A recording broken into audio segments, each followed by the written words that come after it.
And so we now know that the president was indeed pursuing a very big business deal in Russia during the presidential campaign, a deal to build a giant Trump Tower in Moscow, a deal that Donald Trump knew would require Vladimir Putin's approval and likely involvement and possibly secret financial participation. Vladimir Putin is widely rumored to seek a personal piece of the action in deals like a giant office tower being built by Americans in Moscow.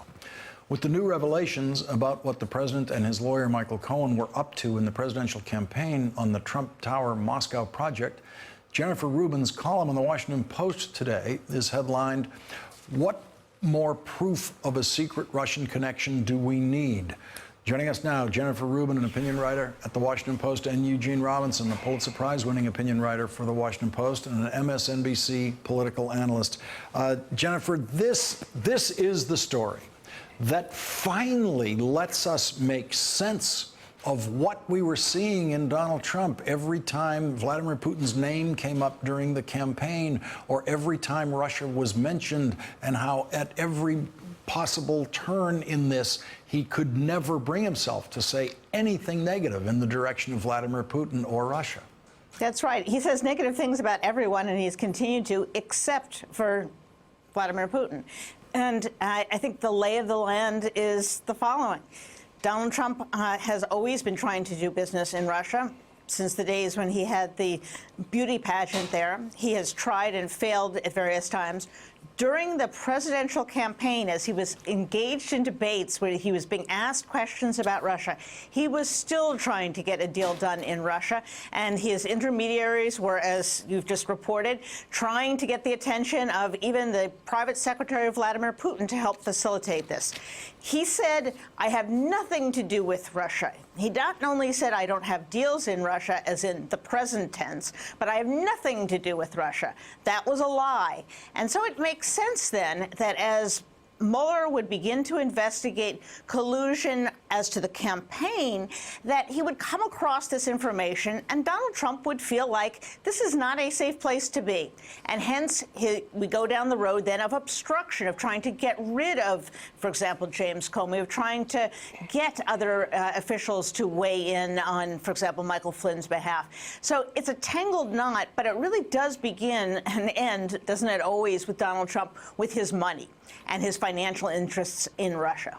And Gene Robinson, real estate deals never die. It may have been that this deal collapsed at a certain point in time, but if you're Donald Trump and you're running for president and you don't expect to win, you expect to be a real estate developer after the next presidential inauguration, you would never lose that dream of building Trump Tower in Moscow. You'd always want to be able to go back and try to rekindle the real estate romance with Vladimir Putin.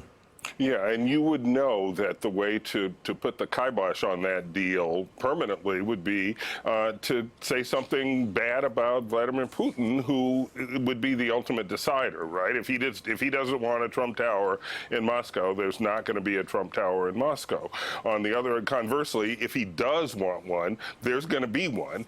And as you alluded to, he probably would have a piece of it. It could be financed, for example, through Russian state-owned bank, say, and there's some weird connections there. This whole story has a cast of characters around it with shady pasts and Byzantine connections that seem to lead into the Kremlin.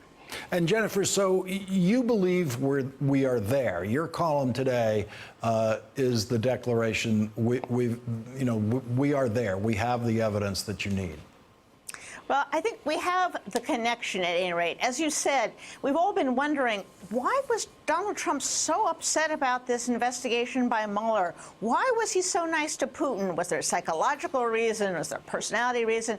And this is the beginning of putting the pieces together. Listen, Bob Mueller and the New York prosecutor are going to get all of the nitty-gritty bits. They're going to get from people like Michael Cohen, the content of emails and phone calls. They're going to get the conversations probably between Michael Cohen and now President Trump. And they're going to be able to lay out out the evidence bit by bit, showing a financial interest and a financial connection to Russia. In a way, that then helps the obstruction charge, because although you can have obstruction when there's no underlying crime, it sure gives you a lot of motive and a lot of incentive and makes a lot more sense if you have something to hide. Hey there, I'm Chris Hayes from MSNBC. Thanks for watching MSNBC on YouTube. If you want to keep up to date with the videos we're putting out, you can click subscribe just below me or click over on this list to see lots of other great videos.